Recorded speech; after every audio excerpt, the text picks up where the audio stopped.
What are spirits? Spirits are us.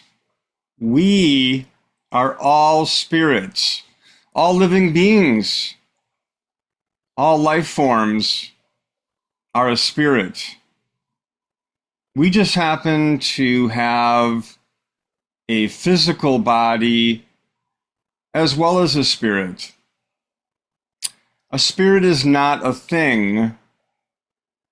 It's us. It's our personalities. It's our thoughts. It's our emotions. All of these things are non-physical. The mind is non-physical. The brain is physical. So the body dies. It lasts for a while, 10 years, 40 years, 60, 80, 100 maybe, if you're lucky. And then it gives out. So what happens at the point of death is that our spirit, which is us, completely separates from our physical body at that moment that we pass on. Nothing to fear for us, because the spirit, our spirit, is not something that anyone can take away from us. It is us. And so it's my contention that we would not even know that we had passed on unless we saw our physical body lying there in a hospital bed or a car wreck or wherever this is going to happen, hopefully lying in bed, sleeping like most people want to go. So when we pass on, all of us, all parts of us, besides our physical body, continue. We continue. Now, where do we go? That's a matter of speculation. We can talk about that for hours. I think that we naturally gravitate towards another level where different principles operate, where thoughts actually create our environment as we want it to. Houses and clothing. Our minds operate this power, this energy that's everywhere around us. When we're living, when we're spirits, there's this energy everywhere which can be shaped into what we want it to be.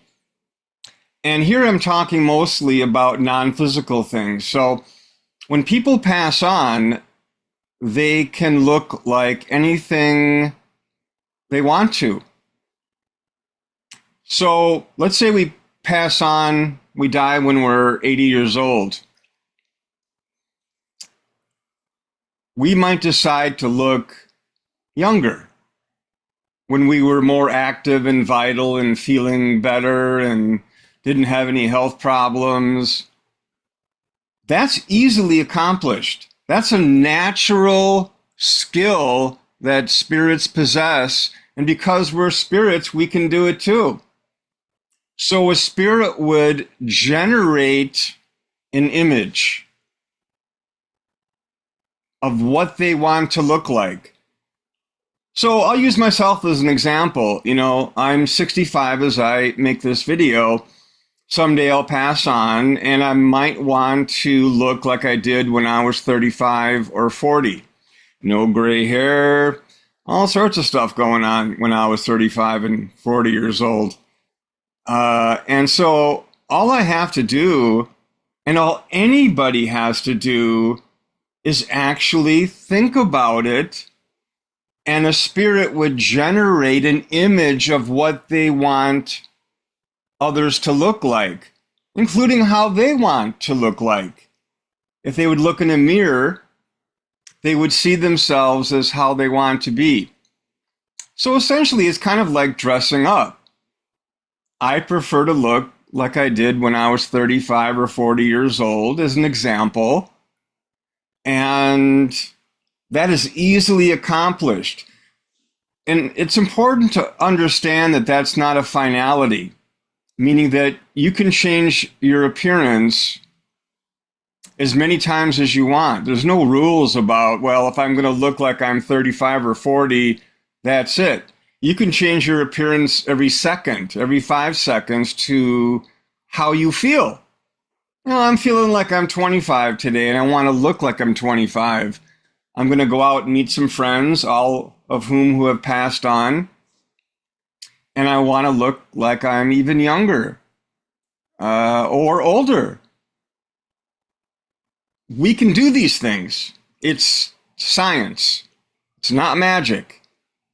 So that we're generating an image by thinking about it with our minds, okay? Our brain is back on Earth in a casket or an urn or wherever it goes when it dies, wherever your body, whatever funeral arrangements you have, it's gone. Your mind never dies. And I think that's what religious people are talking about when they say life after death and you're never going to die. That's true. They are correct. And so that's going to happen. You're never going to die.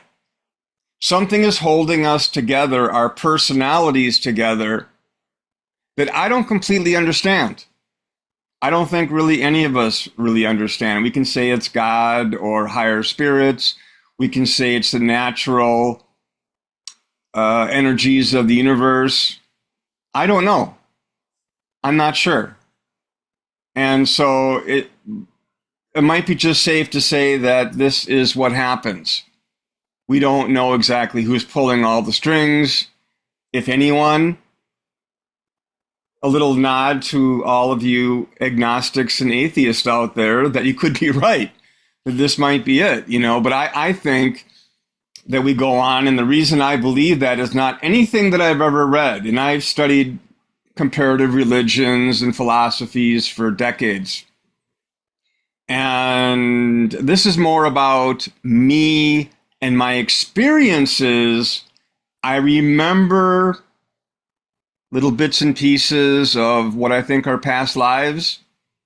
I have seen the other side, and sometimes I travel there because I was born with psychic ability, which is just perception. Psychic ability, when I talk about psychic ability, I'm talking about perception. Everybody has psychic ability. It's natural. And so don't worry about like, hey, that person's more psychic or whatever.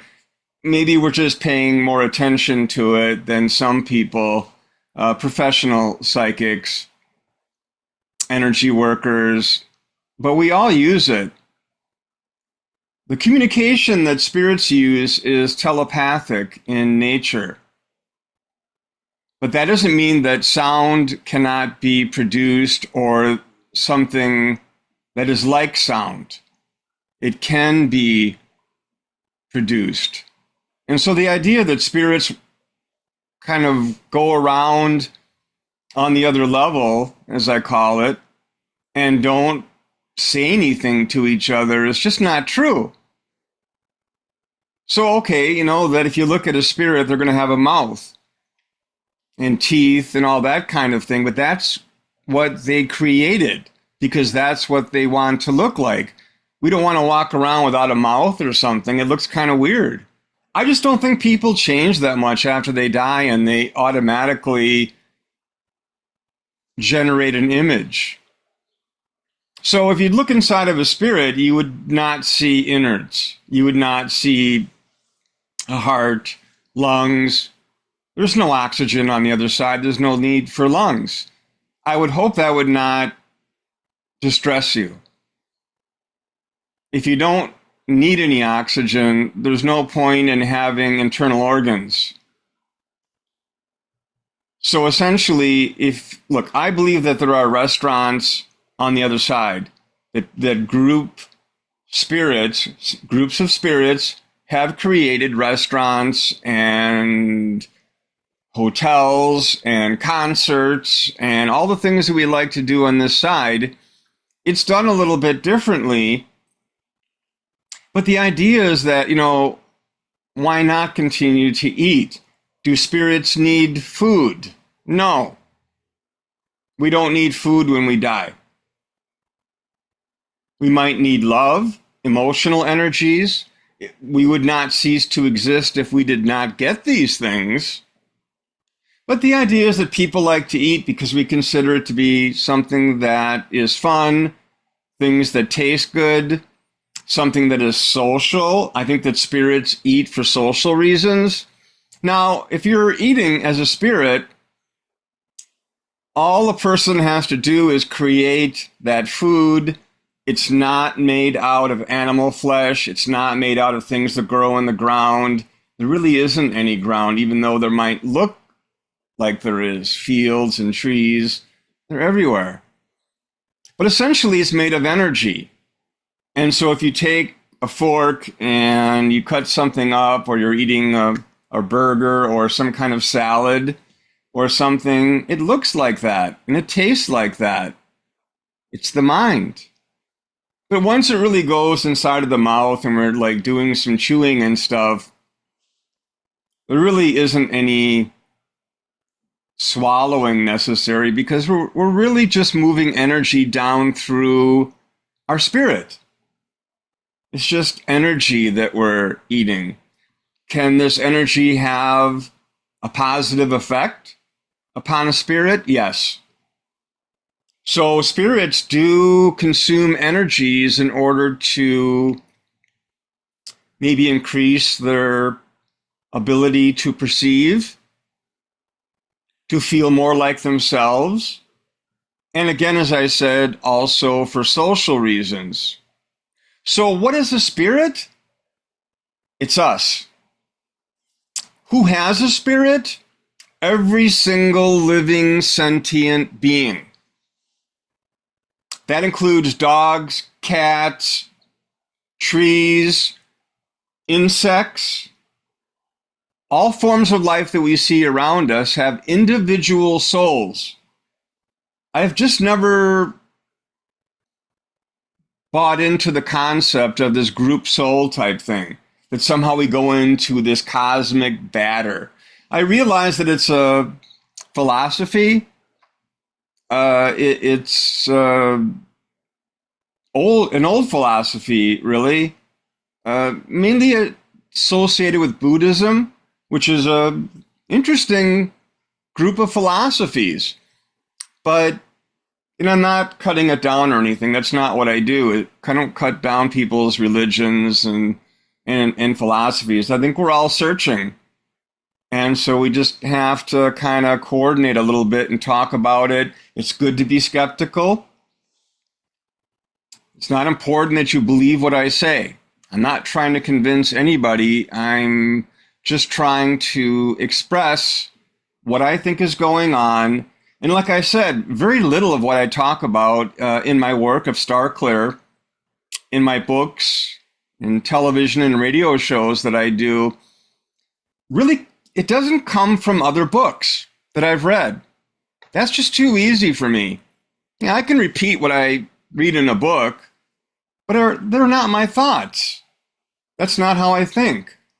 This comes from my own experiences, and I've had a lot of unusual experiences in my life.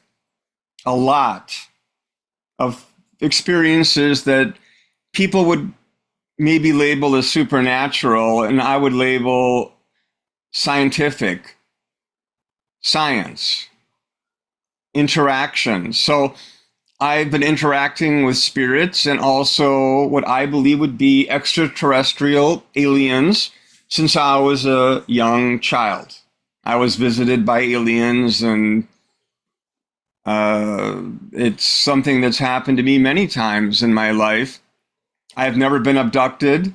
I've never been beamed aboard an alien spacecraft. Sometimes I'm a little bit envious of people who have, spent a little time. I've never seen a UFO. and or as now known as a UAP. And I've never seen one. I live in cities. I'm a city guy.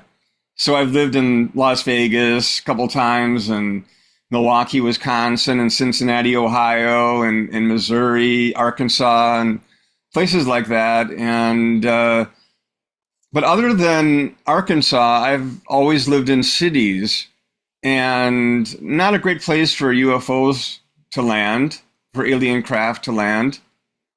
And so I think if I lived out a little farther from the cities, I would see more of that. But aliens, I have communicated with and seen in the physical as well as in the astral, meaning non-physical. The purpose of these communications from spirits as well as extraterrestrials with me is all the same thing. It's all to increase my abilities to help other people. It's always about that. So when I do get visited by spirits or aliens, that it's always to do with my work.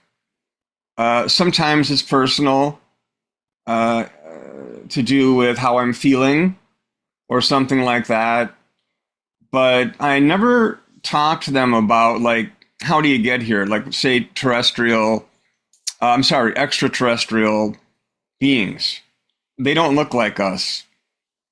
One thing I've never seen when it comes to aliens is any aliens that look like human beings. Now, I'm not saying that there are not aliens that look like human beings. We probably have lots of cousins out there that may look like us, but what comes to me would be different kinds of creatures. They don't always have 2 legs or 2 arms or 2 eyes, or simple mouths like we have and that kind of thing. I would guess that they probably exist in different kinds of pressurized atmospheric environments on different planets, or someplace on this planet possibly. Now, I just don't really talk to them about propulsion systems. I do study a lot of these kinds of things, but I don't understand a car engine. I have no idea how a car engine works. I took shop in high school. I went to high school from 1974 to 1978. I lasted 1 day in shop class. They really kicked me out. They said, "You don't belong here." I took one look at this engine, a car engine hanging there. I just stopped and stared at it like it was a flying saucer. And the guy who was teaching the shop class said, "Jeffrey, this is not for you. I can just tell right away this is not going to work." And so I went and did something else and took a different course in high school. Even in the Air Force, I really wasn't doing anything technical. Just not good at it. A little bit dyslexic. Also have partial color blindness. So I was lucky the Air Force even let me in. I just scored extremely high on my communication tests, in the top 3 percentile of anybody who's ever taken a communications test in the Air Force at the time. And so they let me in. And so that was kind of exciting. And so what are spirits? Spirits are us. So every insect that you see out there has a spirit that's individual. And when they die, they don't all coalesce and go into some kind of cosmic batter, like I mentioned. That's not what's happening. They retain their individuality. They retain their individuality, and so do we. That's good to know, that you're not going to turn out to be somebody else, that you're not going to lose your identity when you die. Now, I am not a religious person. I never have been. I don't belong to any particular religion. It's not right for me. I work with a lot of higher spirits in my work to help people. And I need access to all of them in order to accomplish clearing negative energy out of people and their property, as well as negative spirits. And so it's not a good idea for me to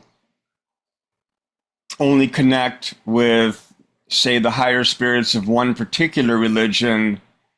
It's a smarter thing for me to do, a wiser thing for me to connect with spirits from all different religions and no religions and spirits that we're not even aware of. The alien thing was something that maybe wasn't my choice, insofar as when I was young, I really had sometimes trouble telling the difference. How I knew they were aliens, where they usually had technology that they were wearing of some kind, and also some kind of uniforms or some kind of functional clothing that had some kind of reason to wear it. So that's how I could tell aliens from spirits when I was young. Spirits don't need technology to operate. They create their own technology, and it's not going to be physical because they're not physical. And they have difficulty, spirits have difficulty interacting with the physical world because they're not physical. That would not be true of aliens, aliens being physical and also non-physical, meaning that they do travel in non-physical form and physical form. Some have spaceships, some prefer not to use them, and they simply travel from one place to another without the use of technology. We also can do that, by the way. It's just not something we're taught. But I know how to do that, and it's not difficult. So when I do talk to aliens, it's really more of me listening than me talking. Learning how to do my work better. But I never do ask them about their propulsion systems. I may ask them if they have spaceships, or whatever, like how they get here. But I don't ask them about propulsion systems for the reason that I don't understand car engines. I am not going to understand an alien propulsion system. It's just not what I'm good at. If I can't understand what a spark plug is, I have no idea what a spark plug is. I would not recognize one if you opened up your hood. I would not know where to find it. I'm that bad. So there's no point in me asking an alien about how they get here. My personal opinion is that there are lots of aliens here on the planet Earth, and some of them do come in craft, and they do have a propulsion system that we do not understand. So this idea that it takes 100,000 years to get here and they go into suspended animation, I have had some short conversations with aliens, and that is nonsense. So whatever propulsion systems that they're using with their craft might be open source technology. And so they get here a lot quicker than we think. My guess would be more like a couple of days, and that might be just getting in position to travel from one place to another. Whether this is done through wormholes or the curvature of space, or traveling between space. I think all these things are possibilities, and people who are studying these things would know more about this than me. So I cannot speak on that. I think most spirits are good, like people. Most people are good. 70% of people that we meet would not do us any harm. They would not pick up any coins or money off of our floor and steal it. They're good people. I think most people on the earth are good people. Some are not. We don't need to trust everybody. And the same is true of spirits. Most spirits are good. Some are not. And when they're not good, people like me go to work. That's what I'm doing. A lot of my work is releasing and kicking out pushing out negative emotional energy that's been generated by humans. Our feelings actually generate a real energy, emotional energy. Our thoughts generate an energy as well. That can accumulate in our living environments and also our body's energy fields. And our living environments can become really choked up, full of emotional energies. That can cause all sorts of problems, not only in our living environments and working environments, and you'd be surprised how many working environments have problems with emotional energies, because I get calls and emails all the time from businesses that aren't doing so well, that should be doing well, and the problem is they're operating in a soup, for lack of a better term, of emotional energies. Also, something I run into are negative spirits, and there are a whole bunch of different kinds of spirits, and also negative spirits. There are just regular people who have passed on that have a bad attitude towards themselves and other spirits, and also living people, and they do cause problems.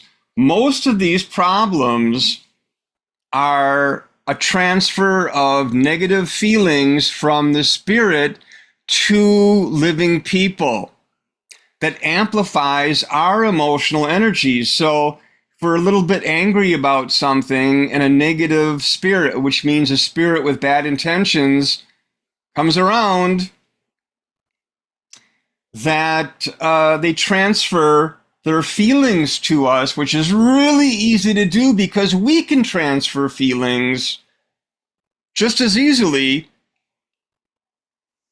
from ourselves to other people, which is a subject we'll get into in another video. But spirits can easily come near us, and we can't see them usually. Sometimes we can feel them. Little something around us that's negative or positive. As I said, most spirits are positive. So if your loved ones, your grandmother comes to visit, or your spirit guides, I think we all have spirit guides that are higher spirits that come and maybe help protect us a little bit, and to teach us things, come to us in the dream state when we're dreaming, also when we're awake. So there are negative spirits out there, just like there are negative people, and we have to protect ourselves against these things. It's not good enough to just join a group. I'm speaking about religion here to a certain extent, that it's fine, but the idea that somehow somebody else is always going to protect us, I believe is not true. Any more than it's true that it's like if we get hungry, that it's like, oh, I don't have to go to the store. I'll just have a spirit go to the store for me and pick out some stuff and bring it back. We know that's not going to happen. We have two legs, or we have methods to go to the store and do our own shopping, and that is what higher spirits want us to do. Get some exercise, go out there and do that. Higher spirits also want us to learn how to protect ourselves, not only from spirits that are negative and have ill intentions towards us, but also from people that wish us ill and want to manipulate our emotions. We need to learn how to protect ourselves. So, back to what are spirits? What are spirits? Spirits are us. It's our personality. It's our emotions. It's our mind. Our bodies? No. That is physical, and that stays here on Earth. Unless you're an astronaut, and then you're traveling somewhere else. So, it's important to understand what spirits are, to know exactly what they can do and what they cannot do. This is a big part of StarClear, a big part of what I do is explaining to people how to protect themselves, which is actually very easy to do. They just don't teach it, and when they do, very often it's not taught properly, and that's one of the things I'm trying to correct with StarClear. How to protect yourselves properly is actually very easy to learn, and I was taught by spirits and aliens how to do this stuff. Who would know better how to protect yourself from aliens or negative aliens, which do exist, or spirits than spirits? They know how to do this properly because they know what spirits can do and what they can't do. It's very difficult for spirits to affect the physical universe, but it does happen. Certain spirits are more powerful than others and more knowledgeable than others, older, been around a longer time. They're more likely to be able to affect the physical universe. Usually in positive ways, sometimes in negative ways. We have to be careful. Not all spirits are good. Most attacks from negative spirits happen on an emotional level. They are meant to amplify our insecurities, our angers, our feelings in general, to amplify our rage, unhappiness, maybe depression, and get us to do things that we would not normally do.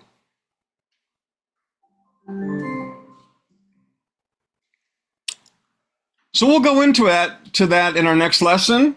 And I just want to thank you for watching and listening. A little bit of something about the nature of spirits. Very natural. And we all are spirits. And the little insects that you see are also spirits. They have a physical body just like us. And when they pass on, they go on as well.